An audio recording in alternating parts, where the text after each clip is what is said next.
Hi, I am Zalbidea Paniagua, and my conference is titled Jane Wilde's Preservation of Celtic Myths and the Reception Through a Contemporary Ecocritical Perspective. Celtic myths are full of natural symbols related to the human psyche. In the Celtic context, paganism invited to create a strong union between humans and nature, according to Nicodemo. Human behavior can directly influence on the environment, and for that reason, from ancient Celtic myths, we can learn about the need of a change of consciousness regarding our habits related to nature.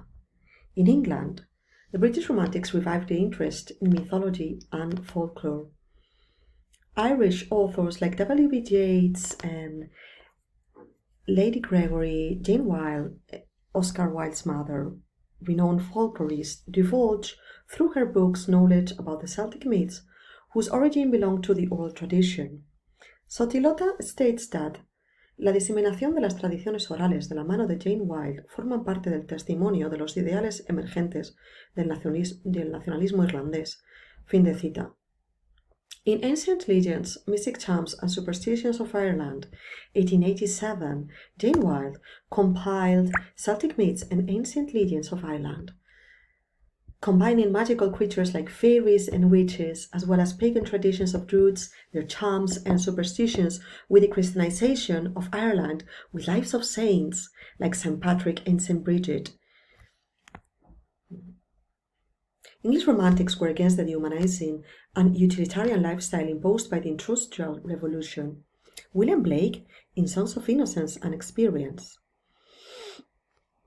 reformulated the mythical existential states of paradise and fall inspired from John Milton's Paradise Lost. Blake highlighted the strong contrast between the innocence of the happy child with the harsh life experience of suffering, poverty, child labor, and racism. Blake denounced the contradiction between spiritual purity with the hypocrisy of the child, of the church. Children's innocence was celebrated by Romantics as a crucial moment in the individual's life, also by Wordsworth with his famous quotation, "The child is the father of the man." In our present moment, in which there is a high interest in eliminating childhood innocence with child exploitation, child hypersexualization, rapid onset gender dysphoria, screens and artificial intelligence invasion, etc., it is a moment in which a new focus on children and their magical and imaginary world needs to be protected. The Rusenian defense of the natural benevolence of humans was later represented by Mary Shelley's creature Frankenstein or the modern Prometheus. Mary Shelley warned readers about the dangers of using science without ethics, in the creation of a being made of different dead body limbs, a monster that, as if it were the conscious part of the doctor, it shows his creator as if it were a nightmare. The terrible consequences of abandoning a child who has not received love from a father or a mother.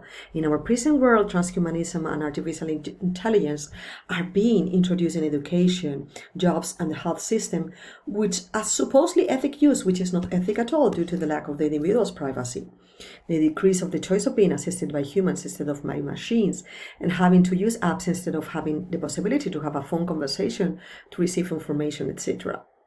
In Jane Wilde's Ancient Legend, Mystics, Charms, and Superstitions of Ireland, we find the pre-civilization state of Celtic myths of fairies, leprechauns, sacred trees, animals, charms, superstitions, and healings. In Prometheus Unbound by Percy Bysshe Shelley, we also found the liberation of Prometheus forgiving the god. We find an ecofeminist message in Frankenstein and also an ecofeminist message, as we are going to see, in Jane Wilde's Ancient Legends. Also, in the Medusa of Percy Bysshe Shelley, Oscar Wilde represented the Narcissus myth, changing the story, writing about self-esteem. Speranza was a feminist Irish nationalist. There are numerous research publications about Oscar Wilde's stories, but if we search for Jane Wilde's ancient myths, we'll find 18,600 results, but most of them are not about the Irish folklorist, but about the legacy she left to her son.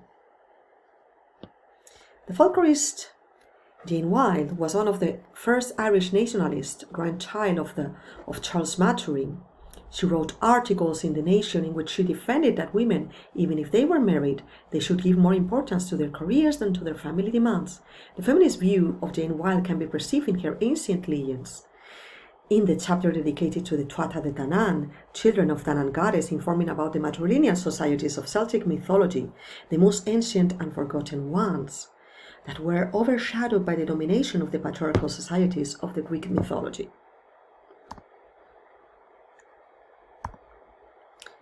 It is true that, as Cheryl Goldfetley states, literary studies have lacked conscience of present-day environmental crises.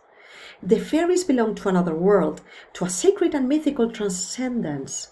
Jane Wilde narrates in the fairies as fallen angels that for Christians, fairies were supposed to be fallen angels. Due to the fact that these beings were supposed to be fallen angels, that included within the category of myths, José Manuel Osada confers that clear difference between the fantastic from the mythical characters. For possessing sacred or magical abilities, the characters that can appear in fairy tales like Pinocchio, Little Thumb, or Peter Pan do not get access to a sacred world, but to a fantastic one, and therefore they are not myths. However, the fairies belong to another world, to a mythical and sacred one. So the fairies, they represent the Celtic myths, the Celtic paths. Jane Wilde begins Ancient Legends with a preface in which she defends the importance of mythology as a source of inspiration for the humanity, revealing the revelation of a civilization with the spiritual world. In the Leabhar Gabala, the Tuatha de Danann are introduced as ancient Irish gods, and in Jane Wilde's legend, the gods became fairies after the invasions. In the Cave Fairies, the Tuatha de Danann, Lady Wilde narrates that in Ireland it is believed that the Cave Fairies are the remnants of the Tuatha de Dananns who reigned in Ireland in the ancient times and when conquered by the Milesians. In this myth we find on the other hand the belief in the gods, the presence of the fairies, and on the other the pagan culture, magic and occultism. In The Fairies' Revenge by Jane Wilde tells the legend of a rich farmer who bought some land and chose a beautiful green spot to build a house on, the very spot the fairies loved best, a fairy rath. The fairies use their spells so that the farmer's cow cannot give milk and his child cannot sleep anymore. This legend has a clear feminist message, and from a mythical critical view, it is very controversial as it places the fairies' power over the power of the priests. In Fairy Justice, a legend of Shark Island, the fairies punish the protagonist for maltreating his wife. At the end, they claim, "You are safe, but mind, the spirits are watching you, and if ever again you beat your poor good wife and knock about the things at home just to torment her out of her life, you will die upon that rock as sore as fate." The feminist message of this legend shows the importance of sisterhood. Ancient myths teach a temporary knowledge. This study on the folklorist work of Jane Wilde shows a brave contribution on the ancient pre-Christian myths with ecofeminist messages that can serve for environmental studies. Jane Wilde not only supported the Irish nationalist renaissance, but also vindicated the rights of women and environmental justice.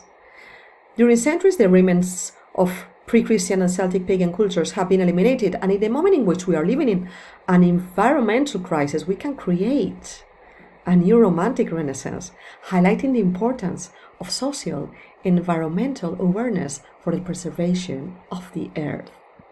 Thank you very much. Have a nice day.